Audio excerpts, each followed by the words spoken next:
It seems to me that millions of people in our day are lost in the valley of indecision.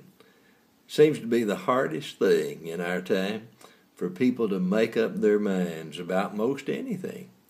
I'm amazed in meeting with people and talking to them about decisions they need to make. Over and over again, somebody will say, well, I'm just waiting for the Lord to tell me which way to go. And that I've got all these decisions. Most of the time, what they're talking about is not a decision between right and wrong or good and bad. It's just a decision about two good things and which one we'll do. I've even seen them say, well, if the Lord will just speak to me and tell me which one of these suits he wants me to buy, that's what I'm going to do. I've seen people on the car lot standing and looking at cars and then saying, well, I'm going to pray about it and whatever the Lord leads me to do, I'm going to do. Have you ever considered the possibility that in many things God doesn't care which decision you make? The reality is God's a loving God.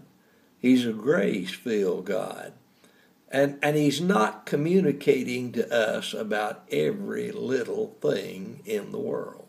I don't know where we got that idea. I know that the Bible teaches that God sometimes communicates with his people, but I need to know that God's communication to me on how to live and what to be is found in his word, the Bible. And if I want to know what God thinks about a particular thing, I need to read and study that Bible. I need to look at the life of Jesus Christ. Do you remember with Jesus? When he said that he had come to show us the Father. He had come to live out every day in the world what the Father in heaven is like. And there were times when people would come to him, like the man who said, Lord, I want you to tell my brother to divide the inheritance with me.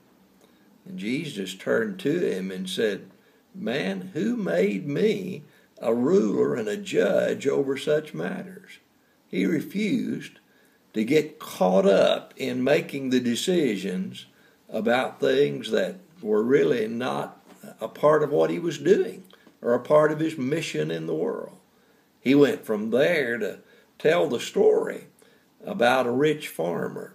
And he said that he wanted to get across the point that we shouldn't love money, that shouldn't be what motivates us in life. And he tells about the farmer that had a great crop, and he was wondering, what in the world am I going to do? I don't have room enough in my barns to put up all this crop. And then he came up with this solution. This is what I'm going to do. I'm going to tear down my old barns. I'm going to build bigger barns. And I'm going to say to my soul, soul, take your ease. Eat, drink, and be merry, for you have much goods laid up for you for many days.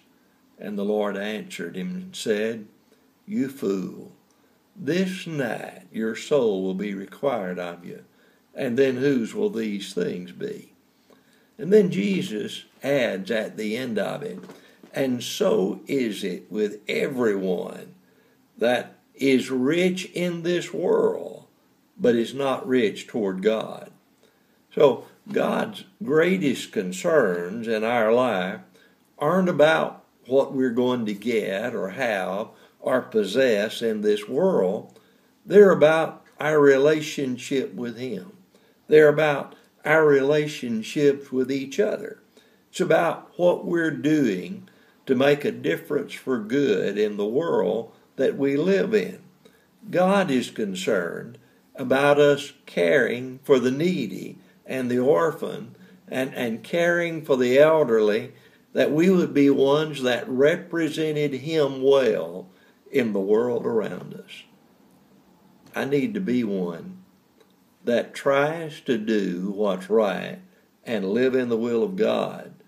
But in most areas, God wants me to make up my mind and make the decision for him.